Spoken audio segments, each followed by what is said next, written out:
And greetings from Kingston, Jamaica. I'm Julian Rogers, and well, it's a Saturday afternoon, and I promise you that if you spend an hour with us, you won't regret it.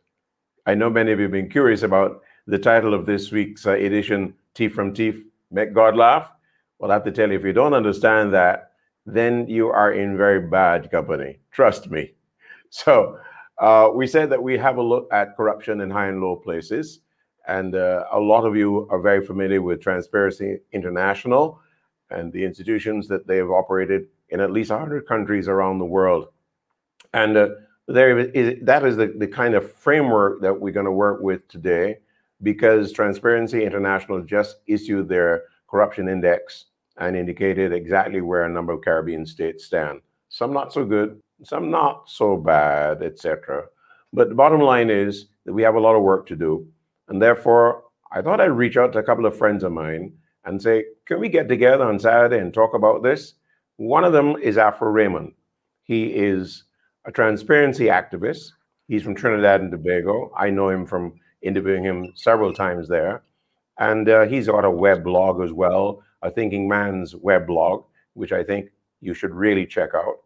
Then I've got Jeanette Calder. She's in Jamaica, where I am, the executive director of the Jamaica Accountability Meter Portal. It's a mouthful, but I tell you, when she opens her mouth, you'll get more than a mouthful as far as transparency is concerned. So that's Jeanette Calder, and I'll tell you a little bit more about her later on. And then they introduced me to Dr. Troy Thomas, who's the Dean of the Faculty of Natural Sciences in the University of Guyana.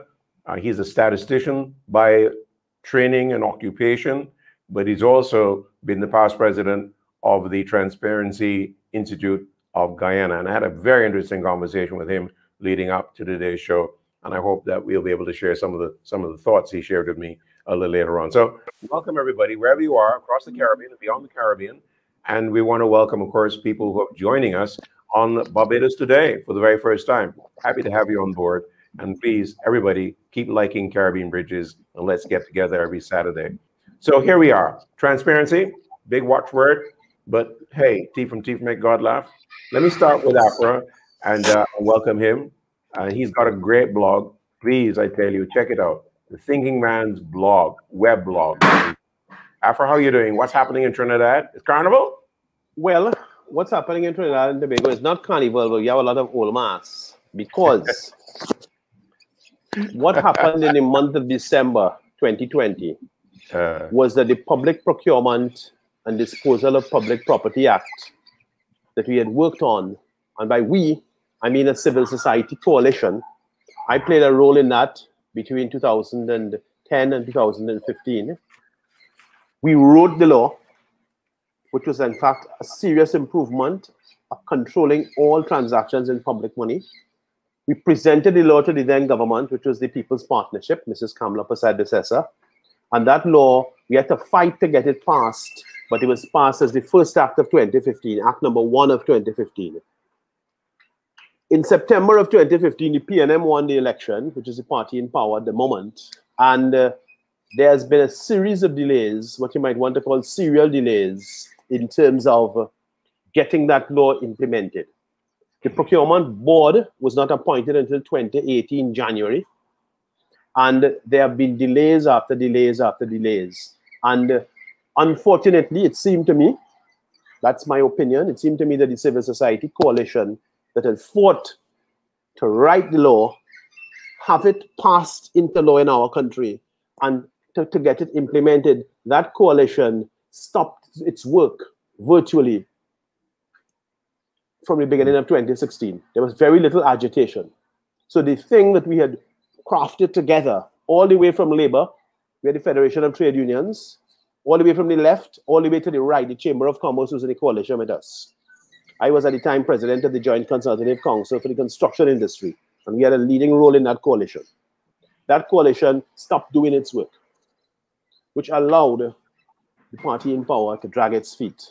They brought the law to Parliament. They made 2 amendments, which I don't consider to be of serious consequence. They brought the law to that, a 3rd amendment up their sleeve, and they brought that to Parliament on the 4th of December 2020. And cutting a long, sad story short, what has now been expressly omitted from the Act are government-to-government arrangements, public-private partnerships, anything to do with legal fees, anything to do with accounting and auditing. That's an astonishing omission, given that the act is supposed to control transactions in public money. How in heaven's name could you control those if you've omitted accounting and auditing from independent oversight? We've omitted emergency medical services, and we've omitted financial services as they relate to budgetary support. So the country, as far as I am concerned, this is my opinion, and I will defend it, the country has suffered an immense setback. So it was not a good Christmas, and although it's not Carnival, we have the same old mass. That's a great way of describing it. I was going to say that the exercise was devolved, but I think you came up with a far better description than I did. So that's the Trinidad situation. Well, I think in all fairness, I should bring Jeanette in here because, and let me tell you, those of you joining us, I met Jeanette online. No, it wasn't what you're thinking. At about 3 o'clock in the morning, I was watching television here in Jamaica, and I saw this lady dissecting the Auditor General's report in such a way that everybody, including my grandmother, Orica Bessa, could understand. And I literally looked at it the second time that I had a chance, and I was so happy that I met Jeanette in Barbados, of all places, when we gathered for a meeting of the Inter-American Development Bank, where Afra was as well. And Afra tells me that's the first time he met Jeanette as well. Correct. Yeah. So you understand. Anyhow, bottom line, Jeanette, I want you to talk about the Jamaica situation because you had some very tough messages for the government and even for the private sector.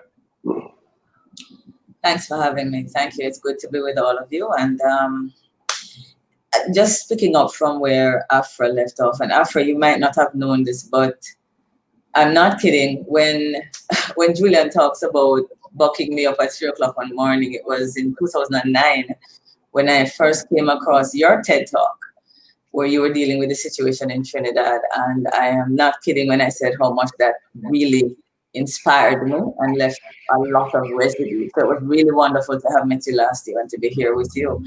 The situation in Jamaica right now, well, for me, it's what I would call prime time for the work that I do. We have just come out at the end of every year, the Auditor General of Jamaica, and for everybody listening, we all have what we call a supreme audit institution in our country. And most Jamaicans have really great high regard. I remember when I was in the government sector, what it meant to be called before a public accounts committee with an Auditor General present. So we're really on the tail end of looking at her annual report and getting a really great sense of how much we have moved or not moved. This is the government's basically watchdog agency that audits every nook and cranny, all 14 ministries, departments, programs, and their objectives, not just if they're following procurement laws, but if we're getting value for money. And then on the heel of that, to come into Transparency International, CPI, only to hear that we didn't fall behind as we did last year, 1 point. We're not stagnant. Jamaica has actually gone up 1 point in the score. I tend to look far more at the score than the ranking. And so that is encouraging, but it is when you compare an Auditor General's report that is really continuing to be deplorable in terms of our complete disregard for procurement, resource management, contracting, it is an uphill climb. But my position has always been that I am doing what I do now because I believe that in Jamaica, there are several ingredients that are in place for us to begin to dial back some of the funds, well, the billions of dollars that are being misdirected and misappropriated every year in Jamaica. According to the development agencies, most of the developing countries lose 5% of our GDP. That's roughly $95 billion at a minimum. What could Jamaica do, or any of us as small island developing states, with funds like that? What JAMP does, just to give you a little bit of an insight, is to recognize as citizens that the Jamaican government has put strong legislation in place. I listened to what Afra had to say. We have just 2 years ago brought 3 of our major anti-corruption agencies into one, strengthening them and giving them prosecutorial powers so that we're no longer hindered by the heavy caseload of a director of public prosecution. And in addition to that, we are now reinforcing MOCA which is our major organized anti-corruption body, making them independent of the police, both financially and organizationally. You have development agencies willing to pump money into civil society bodies like my own. And you have what I would call an access to information legislation. And not all Caribbean islands, I know Barbados is still working on that. We learned that the last time we were there. But behind all of what I'm doing is the framework of a legislation that allows citizens to partner with government, to hold them to account, to support our Auditor General. And I'm sure Julian will give me a bit more time to go into what we do. But behind all of what JAMP is doing and other CSOs is that government has created a space with an access to information legislation. That is a tool that we are utilizing to track government and to hold them to account. So we have built out JAMP a couple of what we call digital trackers, which is now monitoring our members of parliament and their performance and the extent to which they are respecting the compliance laws of Jamaica. We're also working with our Supreme Audit Institution. So when an audit comes in, there has to be a mechanism in place to follow up these breaches and to see, is the government remedying the gaps in accountability? And we could find no mechanism in government that was doing that, and there's no reason why citizens can't. And last, we have a legislative tracker in place where we're trying to demystify the parliament and to stimulate engagement between the parliamentarians and the citizens, and a few more trackers to come. So that's where we are in Jamaica. Nothing has significantly changed in the reading of our Auditor General's report, but the enabling environment that I believe that the government, both the successive and the current one, has created for citizens to really assist in improving the situation in corruption, it is there. And it is for us to take full advantage of it. Well, from the sound of it, Jeanette, it seems like certainly you have a very important model that could very well be shared with the rest of the region. Let me get the reaction of Dr. Troy Thomas in Guyana, who is an ex-president of the Transparency Institute over there. Troy, we had a long conversation and learned a great deal of things about you. And I think what really came across is the passion and the commitment to this whole particular exercise of commitment to social society, to the civil society in Guyana. And I was struck by the fact that it seems that you're at a point now where the present government and the past administration both are appreciative or more appreciative of the kind of work that you guys are pursuing. Am I right on that? Yes, I think you're correct, Ed. The organization in Guyana was established in the very late part of 2010. So we haven't been around very long. And we've had many of the same issues with government that other organizations in the Caribbean would have experienced many years ago. And then we had a change in government in 2015, and the sort of approach to us as an organization also changed. Prior to that, there was really an adversarial relationship between government and TIGI. I can't characterize it as anything else. But that changed. It was not any longer adversarial, but and we were invited to participate in certain activities and contribute at certain fora, but it was not an all-out embrace, so to speak. You still felt, to some extent, there were some token involvement in certain things, but in the meantime, while that was happening, the party that was previously in government that now at that time was in opposition also seemed to change its stance towards us by inviting us to events and to make contributions and so forth. And that was good because it means that the major political forces in the country have begun to see us as an organization that can make contributions, or that they would like to have us make contributions. That's not something you can step back from easily when it's no longer convenient. So I think that was a really good development. We have been I'd say over the last 5 years, in a somewhat steady march towards improvement, if we were to measure it according to, if we were to evaluate that based on the results of the Corruption Perception Index. We're nowhere near where we need to be, and the work is by no means completed. But I think we've made some strides. There are still many areas like access to information. We have an app that could actually be used to restrict information rather than make it available because of how it is conceptualized and implemented. And so that needs to change. We don't have anything on political financing or campaign financing. And this was something, we were very hopeful about the implementation of laws about political financing. I think it would have been perhaps one of the main game changer in terms of addressing grant corruption. And while it was specifically promised and reaffirmed by the previous government, it never happened. And so I feel that as a great loss of an opportunity. And I think it's going to be an uphill battle now because all of the issues that we felt would have led to the necessity of that type of law would have been based on our memories of what happened on the government prior to that. Now those individuals largely are back in power.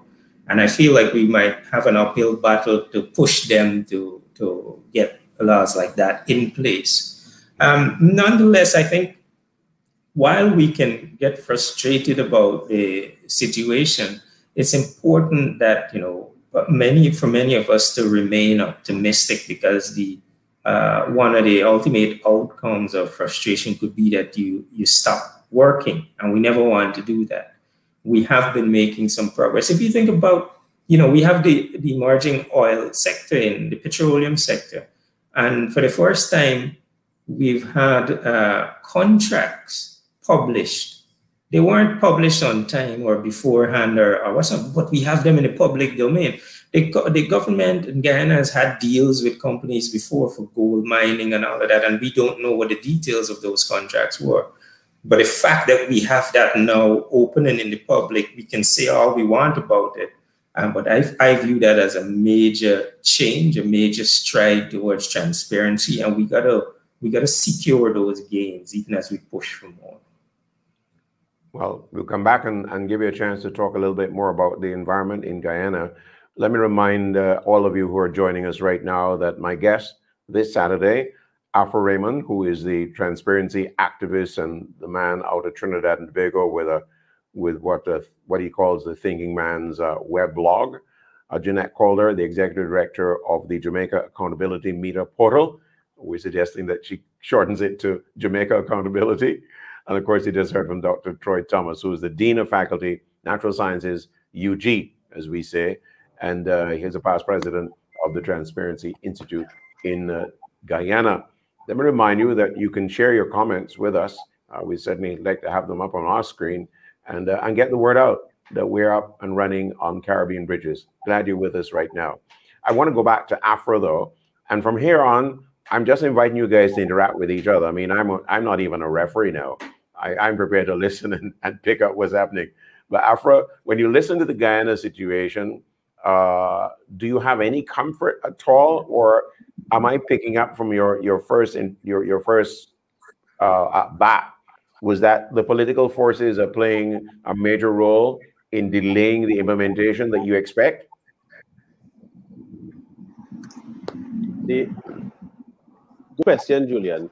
I think the Guyana move is particularly fruitful because we have a situation where on his own bat, Troy took up that case on the Exxon Mobil oil contract and was successful in challenging the case. So we had a major contract, probably the major contract that the Guyanese state entered with a multinational. And that contract was successfully challenged in the High Court because of the intrepid and the informed advocacy that Troy represents. That's why he has our respect, okay? But we need to place all of this in a context that we are actually operating in an environment that is a neo-colonial environment. We have independence, but other things are operating, and the other things that are operating is that our countries are still tied to those arrangements. By which I mean that if you just look at COVID, for example, colleagues and viewers, if you look at COVID, for example, we have a situation in which we are all being told, whether it's Jamaica, Guyana, Trinidad, Barbados, globally, we're all being told to make a sacrifice. We have to tighten our belts. Employers are being expected to make a sacrifice. Employees are being expected to make a sacrifice. Yes, we've all heard that sort of lyrics from people. And I put the point, I put it on the 6th of October here in a post-budget discussion. I put the point that some contracts, some arrangements are privileged in that they're held to be in such high priority that they're inviolable. And I asked the question, the Trinidad and Tobago government rents a huge number of offices every year. And I asked the question on the 6th of October, what is the amount of money we spend on rent in the month of October 2020? Has that amount of money compared to April 2020 when COVID has started? 6 months, let's take a 6-month comparison. Has that amount of money gone up or down? Commercial people, and I'm in the commercial property business, that's my profession. Commercial people, people who rent offices, people who rent shops, restaurants, we've all renegotiated our leases. We have, our firm we have, because we have branches, and we've renegotiated our leases. Are our governments actually going back to those people with whom they have these arrangements and saying, listen, this is difficult, you have to make a sacrifice? Or is it only the working people, the wage laborers, the poorer people, let me say it directly, who are being told this sacrifice lyric or calypso, the kind of sacrifice road march, you want to talk about carnival? Is it the sacrifice road march is just for the poor man? But the landlords and those who have the big contracts are somehow in a position that their arrangements are impregnable. And that sense of priorities, you need to understand that the sense of priorities exists. Yeah. It is as real as the nose on your face. And we have to understand its implications for us. And particularly those of us at the sharp edge, like Jeanette and Troy and other colleagues who will be listening to this and other concerned citizens, because this is a fundamental issue of social and economic justice. I see a lady put something up on Facebook a little while ago. It flashed across the screen about some of my work related to social housing and so on, and affordable housing. And that is absolutely so. We need to be aware of the fact that our, there it is, Natalie Knight here, our advocacy is a purposeful advocacy. It is not just a bookish insistence on seeing this book or seeing that book.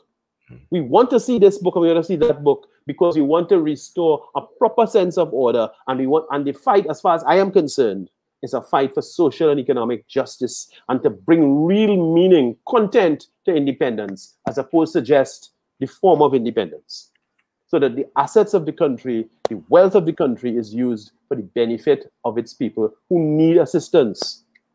So that's how I would put the point. So Troy, good one on the ExxonMobil contract, but I'm just placing it in a wider context as part of this discussion, okay? I want then, well, I mean, Jeanette, I come back to you only because I want to get a sense, since you really represent a very powerful civil society activity in Jamaica. Is the political will there to make the kind of impressions that you and Afra and Troy are talking about? I think on the surface of it, this is not just beating up on our members of parliament kind of response. If you have faith and if you understand what the work of an auditor general is, she doesn't operate from her gut. She operates from documentation. These reports are the same based on our research. It looks the same. We have gone back, I think, 16 years of reading them. I've gone back even pre-independence. They sound the same. So you said to yourself that if the parliament, if the seat of accountability in a nation is the parliament, and it is, the parliament is there to provide the oversight role to ensure that the government is working as it is and carrying out the policies of the parliament. And let us not forget that the role outside of that for the parliament is what we call the budget cycle. The government only exists, you know, to do three main things, and providing public goods and services, defending us, or security, is two of those main roles. Now that budget cycle, we provided $800 billion to our government. The parliament is there to determine how it's going to be allocated. The executive is there to implement those policies, and the parliament is back there in the hot seat to ensure that they're being executed. Those dollars are bringing in back value for money. The oversight committees that we've all inherited from the British Westminster system, the Public Accounts Committee, is key.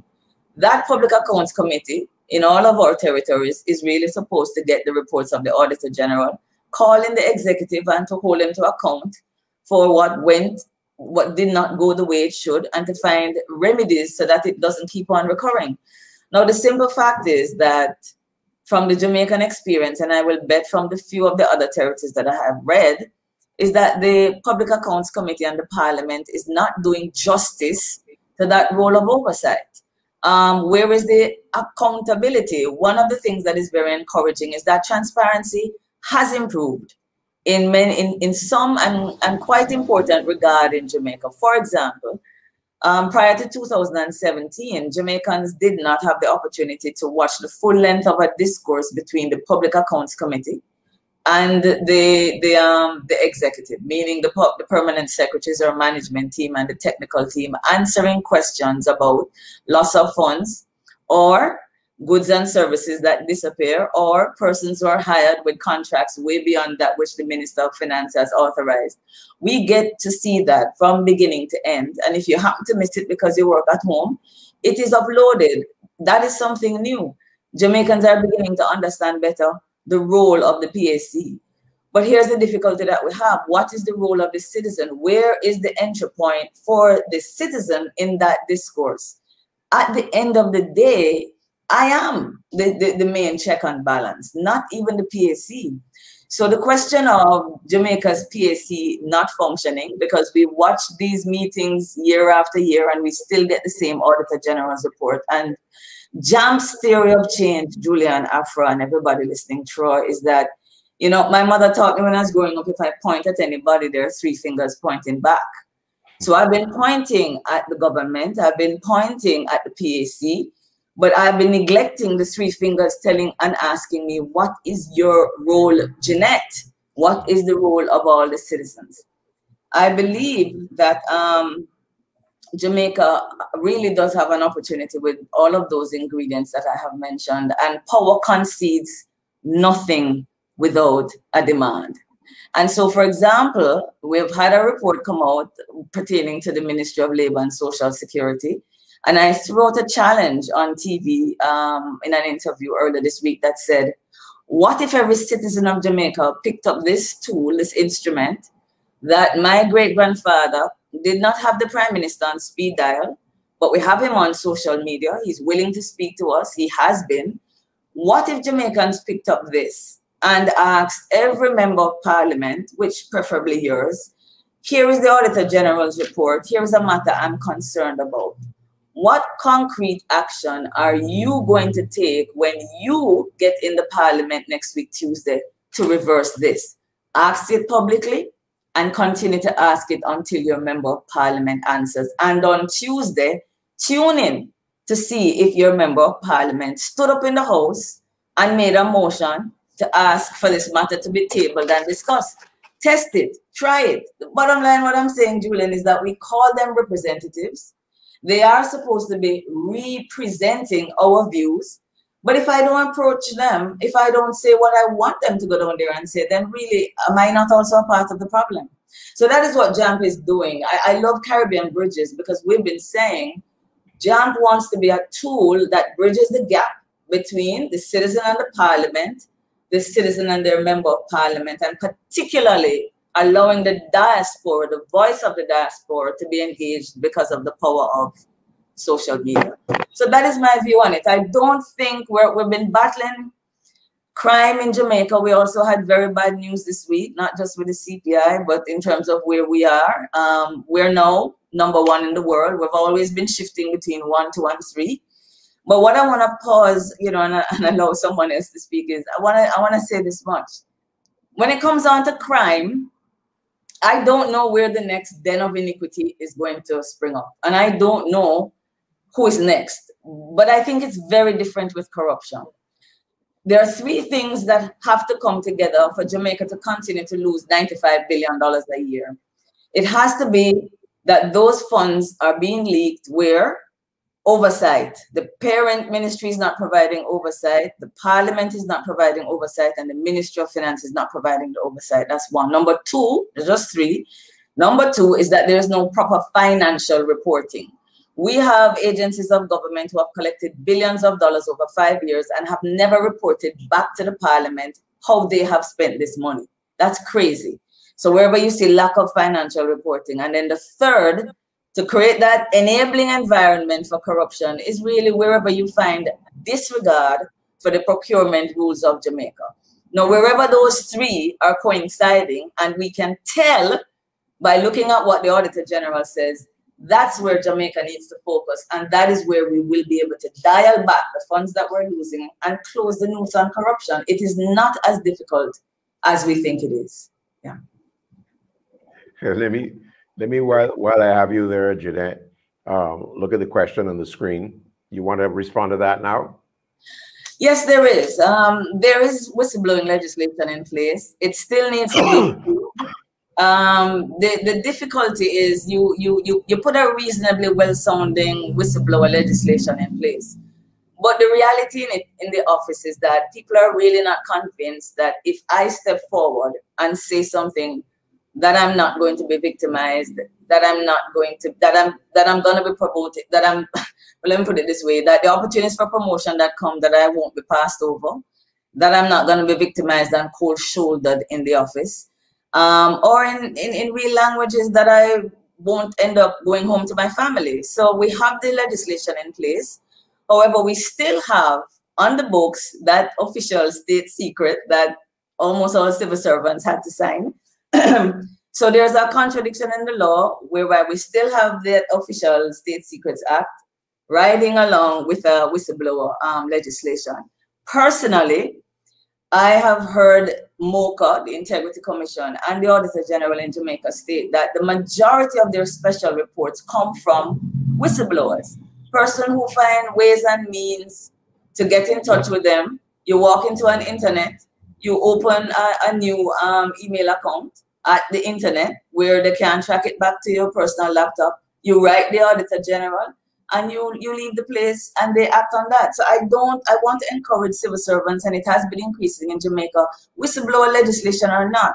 There are ways and means, and they are taking advantage of it, and our institutions are responding. So we have it, but it's really on paper not terribly impressive, and I'm pleased to say civil servants are not letting that detain them one way or the other.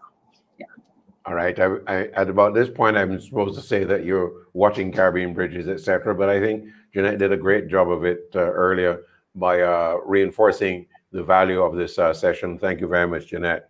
Let me bring Dr. Troy Thomas back in here, because I seem to remember, Troy, a situation in Guyana where in Parliament, the battle between the political forces in the Guyana Parliament really frustrated the work of the Public Accounts Committee.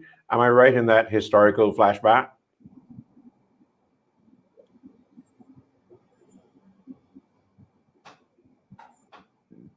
Troy, your microphone. Yes. I think you are correct on that. And while I don't have all the details to present now, it's a situation where the political parties have a say in choosing identifying the members of the committee, and that can always lead to issues of deadlock and delays and so forth. But we do have, we did have a Public Accounts Committee who's activated I think it might be 2018. I believe it was 2018. But that was after a very long period. And their work or their tenure as a committee also came to an end. But, you know, Guyana just also came out of a period that I think has left a bit of a stain on our national pride, which has to do with the transition to a new government following a no confidence vote.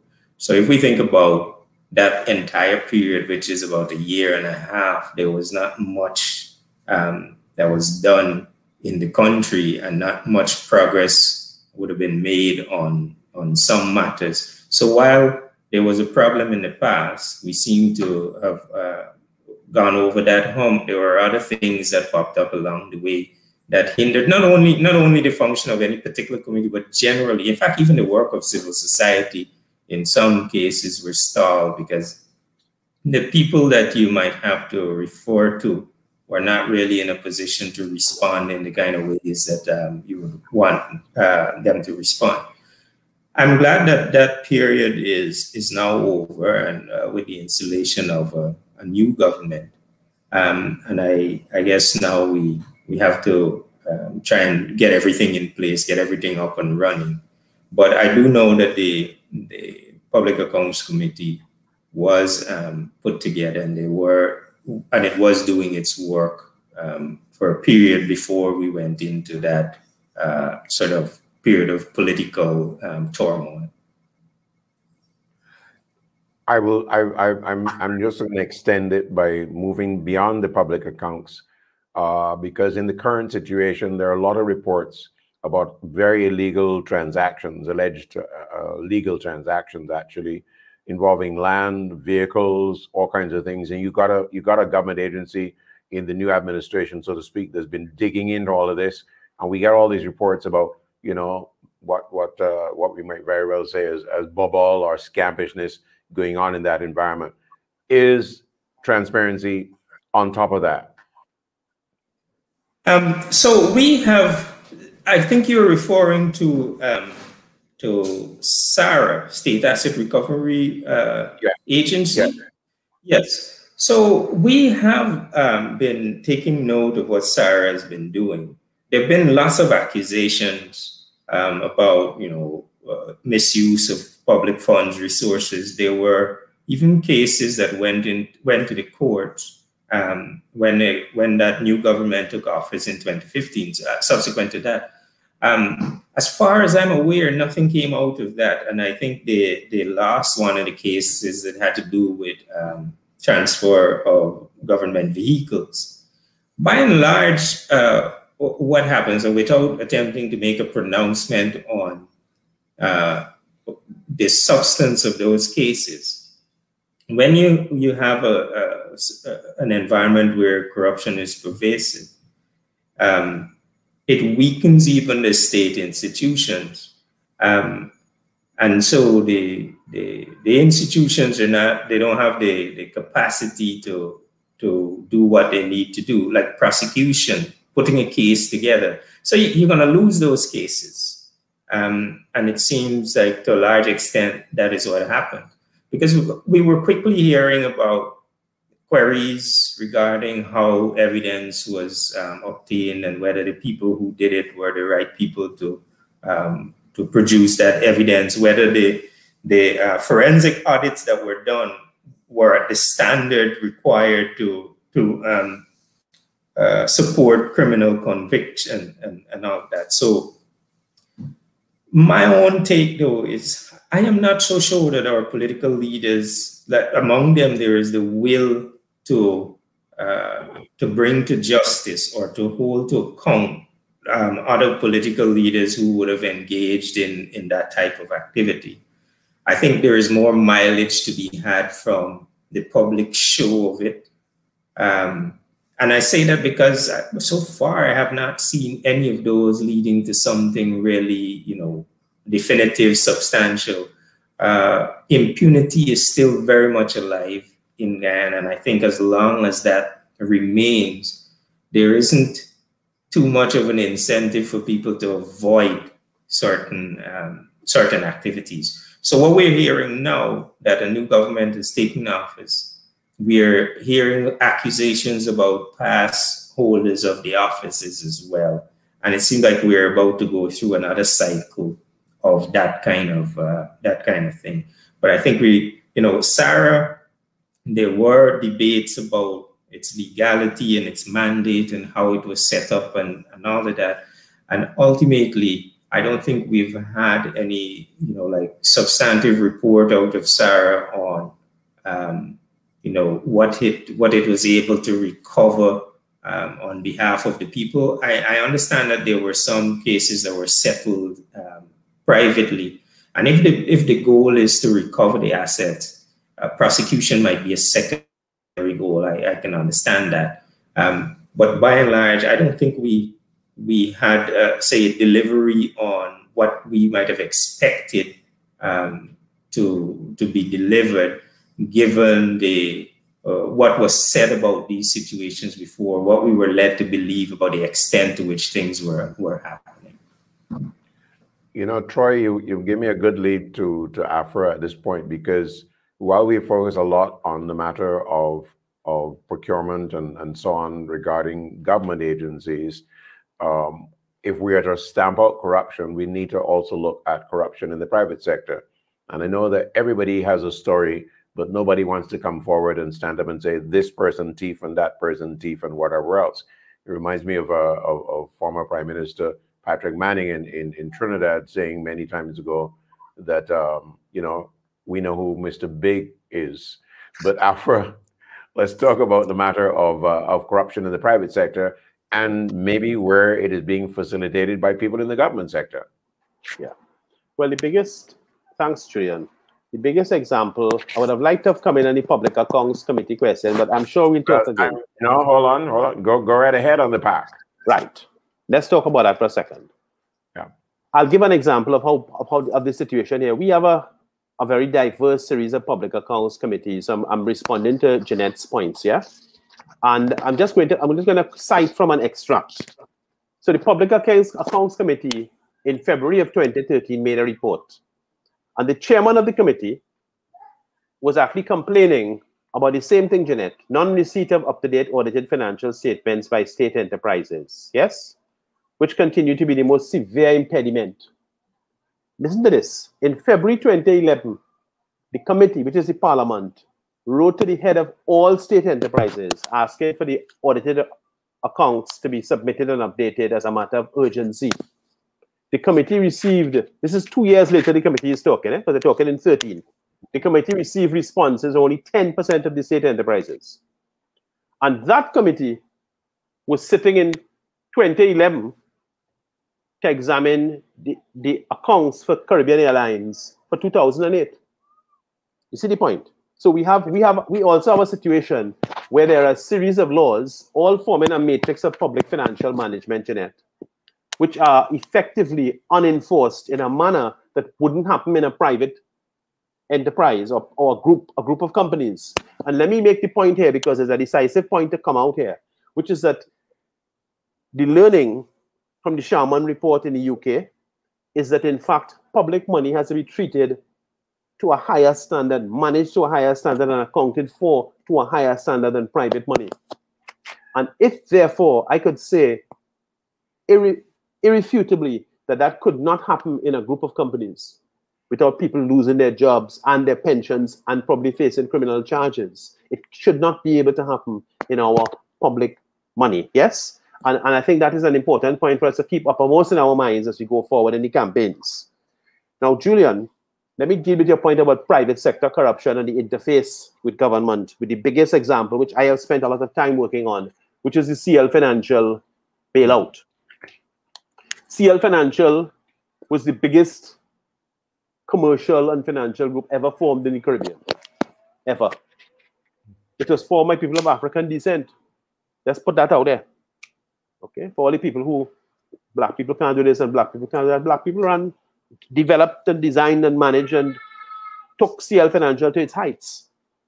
The group crashed at the end of 08, and there was a bailout announced at the end of January of 09. And the bailout was remarkable for the following reasons. That company was able to write to the central bank governor on the 13th of January 09 to say, hey, there's a crisis, we need a bailout. The memorandum of understanding for the bailout was signed on the 30th of January of 09. 17 days later, they were able to get a memorandum of understanding signed. And that memorandum of understanding was absolutely remarkable because A, the shareholders didn't give up any of their shares. B, there was no limit to how much money it was. It was a blank check. C, there was no interest charged on the money that we lend them. In fact, my research has shown we've spent about over $25 billion of Trinidad dollars has been spent on this bailout. And about $5 billion of that has been the cost we as the state have incurred to borrow money to give back those people. Okay? That is Mr. Lawrence Supri and Mr. Andre Mondai and so on. Jamaica was uninflicted by this because Jamaica had a series of strong regulations that came in after its own financial crash in the mid-80s and so on. So CLICO never went to Jamaica. So in fact, every cloud had a silver lining in the case of Jamaica. Okay, Guyana had a touch of CLICO. In fact, a big touch of CLICO. All right, so it's a regional issue, but Jamaica escaped the impact. But the point about it, and the final nail in the coffin, is that the person signing the MOU was the Minister of Finance signing for the government, which is a lady called Karen Nunes Teixeira. And my research later revealed that that lady was a shareholder of the company that she was signing a bailout for. 10,832 shares or something so. Yeah. Not to mention withdrawing money in the millions at the end of the December 2008, just before the letter of the 13th of January 2009. The headline in the Express, February the 4th of 2009, when Mrs. Nunes Teixeira was being interviewed by my colleague Kamini Maraj. The headline in the Express was, which encapsulated the minister's sentiments, the then minister's sentiments was, everybody knew CLICO was in trouble because they were challenging her, but how could she take her money out? Everybody knew they were in trouble. So we really have a lot of important work to do in terms of understanding the size of the problem, where it comes from, and to reorganize our priorities. And I really value sessions like this. I value these exchanges. It's a highly respected panel of people. I have good regard for everybody here. So thank you, Julian.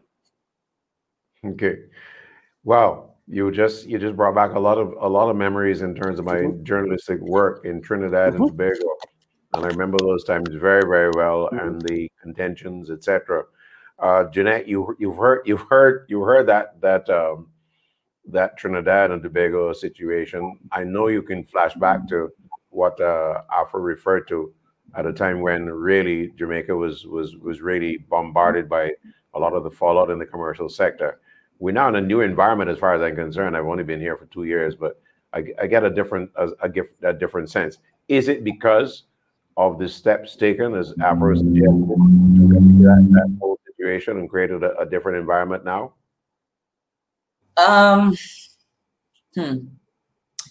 Whenever the matter of the private sector's involvement in corruption comes up, persons really do get a little bit short. For instance, with me, my focus so far has really been solely on the role and the responsibility of the public servant, maybe because I was one, and I still feel a sense of affinity, solidarity. I know what I saw when I was in government. I realized that there's a social contract in place between the public sector and the people of Jamaica or any other territories here. I don't have a contract in place with the private sector, and I'm hoping that's not coming out like a cop-out.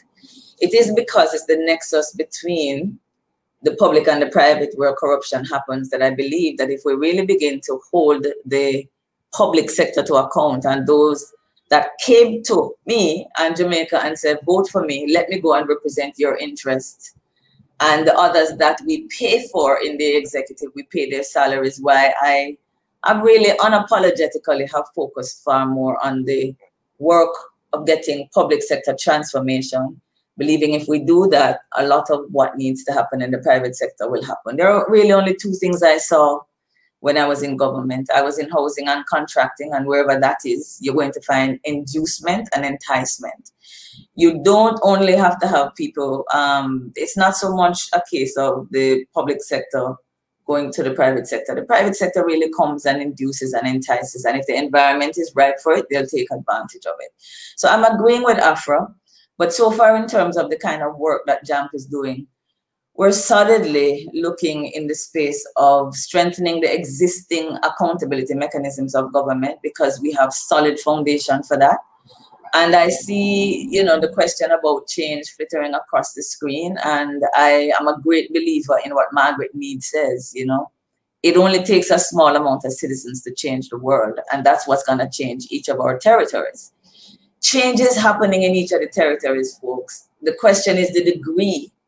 And we want to pick up pace. And from where I am sitting here in Jamaica, JAM's theory of change is based on, it might really sound very simple, but I think it's very powerful. I look at myself and I'm asking you to treat me as the guinea pig. I didn't study political science, public administration. I'm an architect by training, like Afra, right? But sometimes citizens decide that was Afra's in construction industry.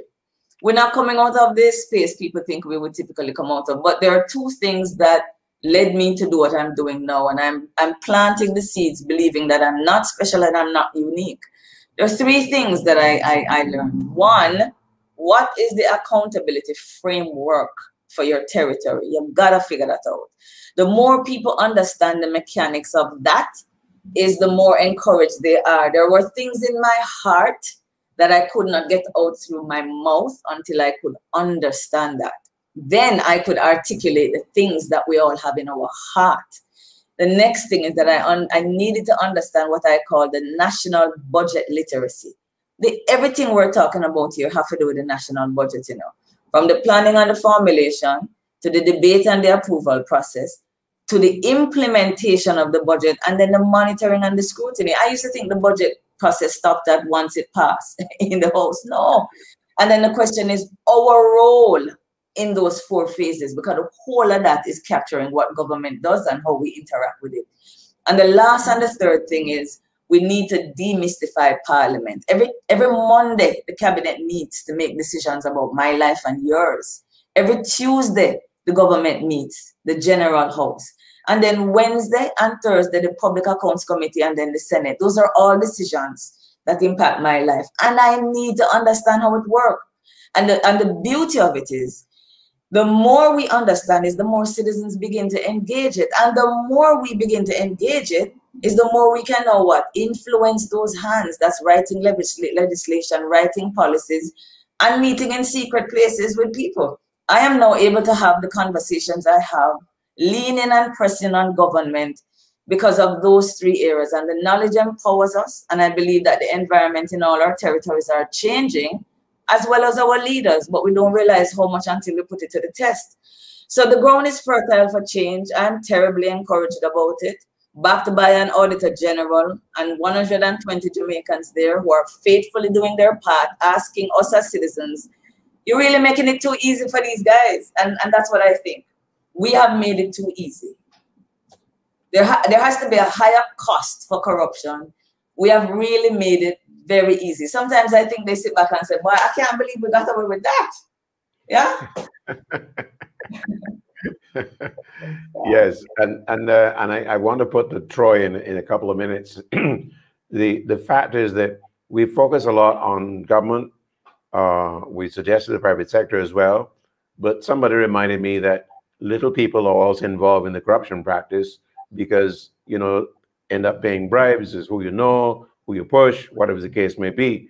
And I know that Guyana is not special in that regard. Yeah. Troy? Yeah, well, yes, true. And there was a global corruption barometer that was done in Guyana for the first time in 2019. I know it was also done in Trinidad and Jamaica and a few other places in the region. And what that thing showed is that when it comes to paying bribes, Guyana was one of the noteworthy countries. I think to a large extent for people, it's an easy way out of whatever situations they might find themselves in, or not the situation you find yourself in. Sometimes people pay bribes just for services that should be there anyway, or for those services to become a little bit more efficient or more particularized to their needs.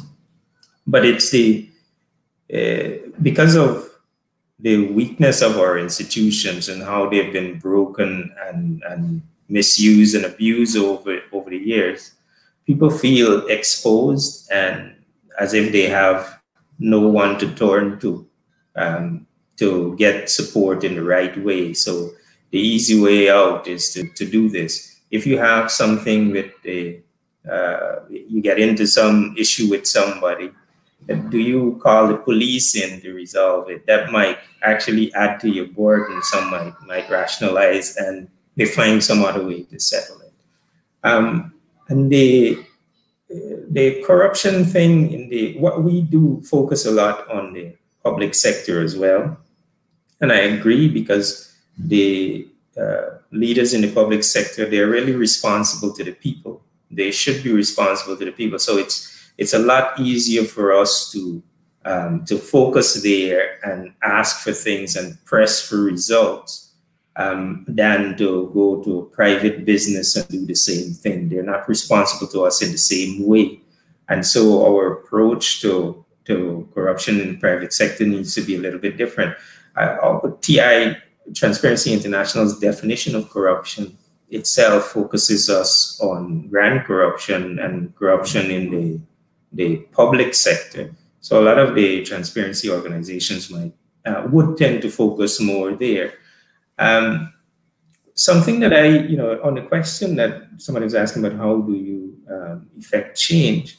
Indeed, it starts with understanding what is there, what is available, how you might be able to use them to your advantage.